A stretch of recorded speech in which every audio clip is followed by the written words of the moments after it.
이 시간 함께 기도하겠습니다. 하나님 아버지 감사합니다. 주의 말씀이 내 발의 등이요 내 길의 빛인 줄 믿습니다. 그 하나님의 말씀을 따라 그 원리대로 살게 하여 주시고 성령으로 충만하여 하나님의 뜻에 합당한 삶 살게 하여 주옵소서. 이 말씀 오늘 또 예배 드리며 하루를 시작하고 주의 말씀을 대하며 기도하는 이들마다 하나님이 주시는 복의 복이 넘치게 하여 주옵소서. 예수님 이름으로 기도합니다. 아멘. 함께 우리 찬송하겠습니다. 찬송가 208장 함께 찬양하시겠습니다.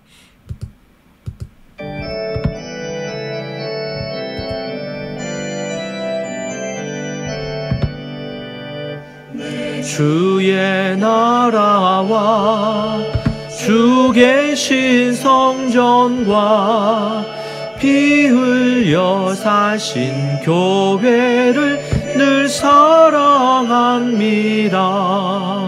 내 주의 교회는 전성과 같아서 눈동자같이 아끼사 늘 보호하시네. 이 교회 위하여 가기도록 내 생명 다하기까지 늘 봉사합니다.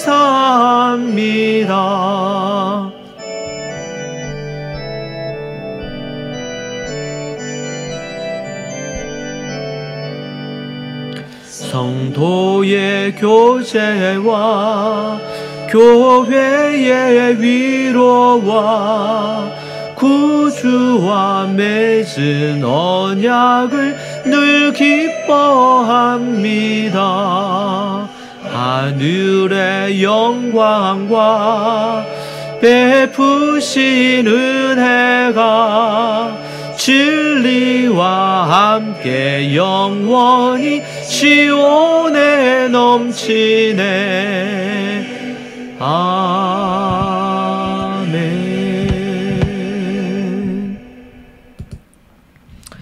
오늘 하나님의 말씀은 창세기 18장 18절에서 19절, 마태복음 28장 18절에서 20절입니다.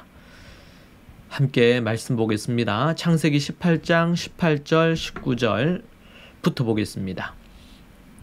아브라함은 강대한 나라가 되고 천하 만민은 그로 말미암아 복을 받게 될 것이 아니냐.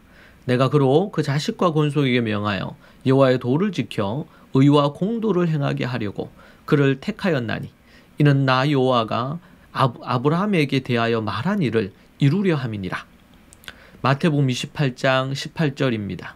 예수께서 나와 말씀하여 이르시되 하늘과 땅의 모든 권세를 내게 주셨으니 그러므로 너희는 가서 모든 민족을 제자로 삼아 아버지와 아들과 성령의 이름으로 침례를 베풀고 내가 너에게 분부한 모든 것을 가르쳐 지키게 하라. 볼지어다 내가 세상 끝날까지 너희와 항상 함께 있으리라 하시니라. 아멘. 하나님께서 디자인하신 교회라는 부분으로 우리 함께 말씀 대하겠습니다. 현대 교회는 성도들을 훈련하기 위해 제자 훈련 과정을 운영하고 있습니다. 이것은 성도들에게 매우 유익합니다. 그러나 이런 과정을 통해 한 영혼이 복음으로 온전히 세워질 수 있을지에 대한 의문이 생기는 부분입니다. 과연 신앙의 통전적 이 교육이 가능한가?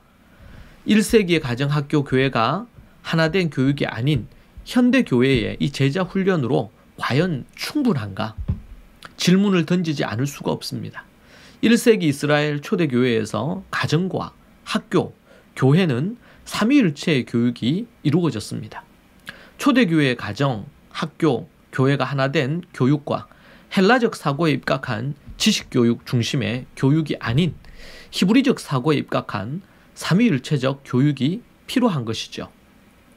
어떤 이들은 기독교가 공인된 313년 콘스탄틴 대제 이후에 교회와 신학 등이 모두 사탄적이라고 주장하는 이들도 있습니다. 그런 요소가 없지는 않으나 있을 수 있겠지요. 4세기 이후 기독교 교회의 역사를 모두 부정해서는 안 될 것입니다. 이 부분은 신학자와 목회자들의 깊은 연구가 필요한 영역입니다. 균형감은 신앙과 신학에서 매우 중요합니다. 분명한 것은 현대 교회가 1세기 초대교회의 모습과 동떨어져 있다는 것을 우리가 모두 동의를 할 수 있을 것입니다. 구약으로부터 내려온 1세기 초대교회 교육과 훈련에 대해 공부할 필요가 있는 대목인 것이죠. 1세기 초대교회 교육과 현대교회의 제자훈련 과정에는 어떤 차이점이 있습니까? 하나님께서 원하시는 그런 교회와 또 교육, 훈련, 가정, 학교, 교회 과정에 대한 바른 이해와 적용이 없다면 현대교회는 여러 가지 어려움에 계속 봉착하게 될 것이고, 현재 봉착하여 또 심지어 다음 세대들이 95%가 떠나고 있는 이 문제를 결코 해결할 수가 없을 것입니다. 복음과 성경의 말씀을 정확히 이해하려면 우리는 성경 당시 배경과 풍습, 원어, 문화, 교육 이러한 것 등을 이해하는 것이 매우 중요합니다. 자칫 잘못하면 우리가 가진 선입견으로, 특별히 한국인들은 한국인의 문화로 성경을 해석할 수 있는 것이죠. 헬라어 유앙겔리온, 복음이라는 뜻의 헬라어는 번역하면 이 복음이란 단어를 이 복음으로 번역을 했는데 우리는 우리의 문화와 용어로 대체할 수 있는 것인데요. 구약적 배경 속에 오랫동안 내려온 메시아 사상, 그리고 아담 이후 죄인됨, 피해 제사 제도, 죄로 인한 역사 속 수많은 고통의 배경에서도 복음, 그 배경 속에서 복음이 등장을 한 것입니다. 유대인들은 학수고대하면서 메시아를 기다렸습니다. 그런데 사도들조차도 왜곡된 이해로 복음을 이해했던 것으로 보입니다. 매우 충격적인 일이죠. 3년 반에 가까운 예수님을 따라다녔음에도 불구하고 부활 성천 이후에도 유대주의에서 그 틀에서 벗어나지 못한 것입니다. 이 말은 얼마나 이 유대주의 이 부분이 강력한지, 또 그들이 자라며 성장한 부분에 있어서 문화적으로 받아들인 이 모든 것들을 깨트린다는 것은 참 어려운 부분이라고 생각이 듭니다. 우리 또한 성경을 대할 때에 한국인의 정서와 문화와 샤머니즘적이거나 유불교의 이러한 어떤 분위기 속에 우리는 또 성경을 배우고 복음을 받아들이고 교회 생활을 할 수 있다는 것이죠. 그런 부분에서 우리가 깨트려야 될 것은 얼마나 또 많이 있고 크겠습니까?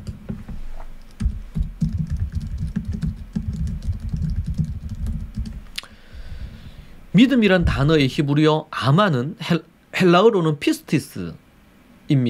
이 정확하게 이 단어를 이해해야 되는데, 단어가 당시 어떻게 사용되었는지 알 때 현대교회나 신학교에서 범할 수 있는 실수를 막을 수가 있습니다. 원어, 그리고 또 히브리 사고, 배경과 풍습, 문화, 교육, 다방면의 부분에 대한 관점에서 단어를 이해하고 문장들을 복원시켜야만 합니다. 그렇지 않을 때 왜곡된 해석과 적용이 이루어져서 잘못될 수 있는 것이죠. 1세기 초대교회 믿음의 성도들은 말씀 태교와 히브리 알파벳 교육, 하야 교육을 받았습니다. 더 나아가 13살 때부터는 본격적으로 성경을 연구하고 토론하고 가르치는 일을 시작했습니다. 그러하기에 어떻게 보면 많은 미국에 있는 유대인들이, 뉴욕에 있는 유대인들 중에서 교사 출신들이 많습니다. 13살 때부터 가르치는 일을 시작한 것입니다. 비공식적인 일이죠. 처음 이 사실을 접했을 때 저는 매우 충격적이었습니다. 13살에 바르 미츠바, 말씀의 아들 선포식이라고 하죠. 율법의 아들이 되고 1년에 몇 차례 청중들 앞에서 말씀을 전하는 일을 했습니다. 스데반 집사의 설교는 그냥 나온 것이 아니었습니다. 사도행전 7장에 나오는 스데반 집사님의 이 설교는 그냥 나온 게 아니라는 것이죠. 1세기 초대교회와 21세기 현대교회의 차이를 알 때 교회가 어떻게 나아가야 할지 길이 보입니다. 이것은 개인의 삶 전반에서 뿐만 아니라 교회와 전 세계를 새롭게 할 복음입니다. 우리가 가진 성경이 얼마나 파격적이고 대단한 책인지 알아야 하는 것이죠. 하나님께서는 예수 그리스도를 통해 주신 고귀하고 능력의 책입니다. 이 성경의 말씀을 토대로 우리는 올바로 알고 올바로 실천해야 됩니다. 1세기 초대교회로 돌아가야 됩니다. 그때 가지고 있던 문화와 교육과 환경과 이 모든 것들을 우리는 배워야 되고 그들에게 있는 좋은 것들을 우리가 가져와야 됩니다. 그들이 실수하고 넘어진 거 우리는 그것을 경계해야 되겠죠. 유대교의 것이 아닙니다. 유대인의 것이 아닙니다. 예수님을 믿는 참 유대인, 마음의 할례를 받은 진짜 유대인인 우리들의 것이라는 사실을 기억해야 됩니다. 우리가 그것을 마음에 품고 믿음으로 하나님 앞에 사람들을 옳은 곳으로 인도하고 교회를 세우고 하나님의 나라를 세우는 그 일에 우리가 함께 하기를 원합니다. 함께 기도하시겠습니다. 하나님 아버지 감사합니다. 하나님이 원하시는 그 1세기에 예수님이 내 교회를 세우리라 하신 그 교회를 세울 수 있게 주님 도와주옵소서. 진리의 말씀을 붙들고 담대히 서게 주님 도와주시옵소서. 성령의 은혜와 능력으로 아버지 하나님 인도하시고 간섭하여 주시옵소서. 하나님의 놀라운 역사가 일어나기를 소망합니다. 예수님 이름으로 기도합니다. 아멘. 이 시간 함께 우리 이 말씀을 붙들고 기도하십시다.